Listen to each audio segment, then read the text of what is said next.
ಎಲ್ಲರಿಗೂ ನಮಸ್ಕಾರ. ನನ್ನ ಹೆಸರು ವಿನಾಯಕ್ ಅಂತ.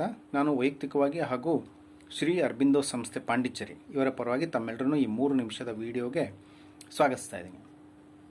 ನಾವು ನಮ್ಮ ಶ್ರೀ ಅರಬಿಂದೋ ಸಂಸ್ಥೆ ಪಾಂಡಿಚೇರಿ ವತಿಯಿಂದ ZIIEI ಅನ್ನುವಂಥ ಒಂದು ವೇದಿಕೆಯನ್ನು ಕಲ್ಪಿಸಿದ್ದೀವಿ. ZIIEI ಅಂತ ಹೇಳಿದರೆ zero investment innovations for education initiatives ಅಂತ. ಈ ZIIEI ಈ ಒಂದು ವೇದಿಕೆಯ ಘೋಷವಾಕ್ಯ for the teachers by the teachers.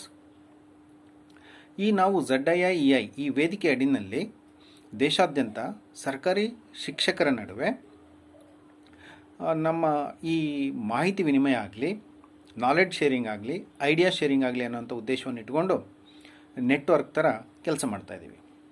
ನಾವು ಈ ZIIEI ಈ ವೇದಿಕೆ ಅಡಿನಲ್ಲಿ ದೇಶಾದ್ಯಂತ ಸರ್ಕಾರಿ ಶಾಲಾ ಶಿಕ್ಷಕರಿಗೆ ರೂಪಾಂತರ ವಿಚಾರ ಸಂಕಿರಣಗಳನ್ನು ಏರ್ಪಡಿಸಿ ನಮ್ಮ ಸರ್ಕಾರಿ ಶಾಲೆಗಳಲ್ಲಿ ಶಿಕ್ಷಕರು ಹಾಜರಾತಿಯನ್ನು ಹೆಚ್ಚಿಸಬೇಕು, ದಾಖಲಾತಿಯನ್ನು ಹೆಚ್ಚಿಸಬೇಕು, ಮಕ್ಕಳ ಕಲಿಕಾ ಮಟ್ಟವನ್ನು ಹೆಚ್ಚಿಸಬೇಕು, ಮಕ್ಕಳು ಶಾಲೆ ಬಿಟ್ಟೋಗೋ ಪ್ರಮಾಣವನ್ನು ಕಡಿಮೆ ಮಾಡಬೇಕು, ಮಕ್ಕಳಲ್ಲಿ ನೈತಿಕ ಮೌಲ್ಯಗಳನ್ನು ಬೆಳೆಸಬೇಕು ಅನ್ನೋದು ಈ ಥರ ಇನ್ನೂ ಅನೇಕ ಉತ್ತಮವಾದ ಉದ್ದೇಶಗಳನ್ನು ಇಟ್ಕೊಂಡು ಯಾವುದೇ ಖರ್ಚಿಲ್ದಂಗೆ ಶೂನ್ಯ ಬಂಡವಾಳ ಬಳಸಿ ನಮ್ಮ ಶಾಲೆಗಳಲ್ಲಿ ಅಳವಡಿಸ್ಕೋಬೋದಾದಂಥ ನವನವೀನ ವಿಚಾರಗಳ ಕುರಿತು ನಮ್ಮ ಜೊತೆ ತಮ್ಮ ಅನಿಸಿಕೆಗಳನ್ನು ಹಂಚಿಕೊಂಡಿದ್ದಾರೆ.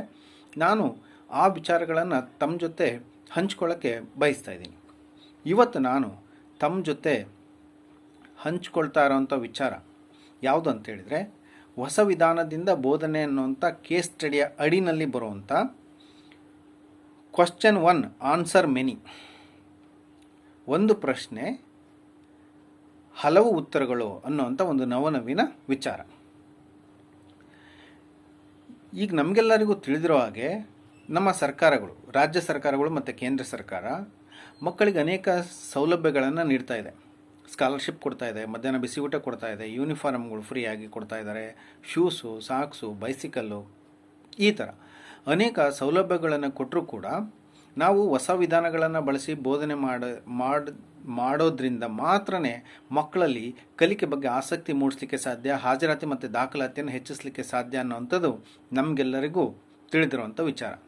ಹಾಗಾಗಿ ಈ ಹೊಸ ವಿಧಾನದಿಂದ ಬೋಧನೆ ಈ ಕೇಸ್ ಸ್ಟಡಿ ಅಡಿನಲ್ಲಿ ಬರುವಂಥ ಒಂದು ಪ್ರಶ್ನೆ ಹಲವು ಉತ್ತರಗಳು ಅನ್ನುವಂಥ ಈ ನವನವೀನ ವಿಚಾರದಲ್ಲಿ ನಮ್ಮ ಶಿಕ್ಷಕರು ಹೇಳಿರುವಂಥ ಅವರ ಅಭಿಪ್ರಾಯ ಏನಂತ ಹೇಳಿದರೆ, ಇಲ್ಲಿ ಶಿಕ್ಷಕರು ಇಲ್ಲಿ ಅವರು ಬ್ಲ್ಯಾಕ್ ಬೋರ್ಡ್ನಾದರೂ ಬಳಸ್ಕೋಬೋದು ಅಥವಾ ಸಣ್ಣ ಸಣ್ಣ ಚೀಟಿಗಳನ್ನಾದರೂ ಬಳಸ್ಕೋಬೋದು. ಈಗ ಶಿಕ್ಷಕರು ಸಪೋಸ್ ಒಂದು ಪ್ರಶ್ನೆನ ಈ ಬ್ಲ್ಯಾಕ್ ಬೋರ್ಡ್ ಮೇಲ್ಗಡೆ ಬರೀತಾರೆ.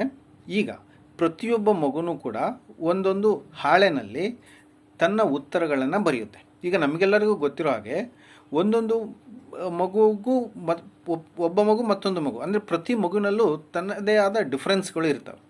ಅವರ IQ ಲೆವೆಲ್ ಬೇರೆ ಇರುತ್ತೆ, EQ ಲೆವೆಲ್ ಬೇರೆ ಇರುತ್ತೆ, ಅವರ ಗ್ರಹಿಕೆ ಶಕ್ತಿ ಬೇರೆ ಬೇರೆ ಥರ ಇರುತ್ತೆ.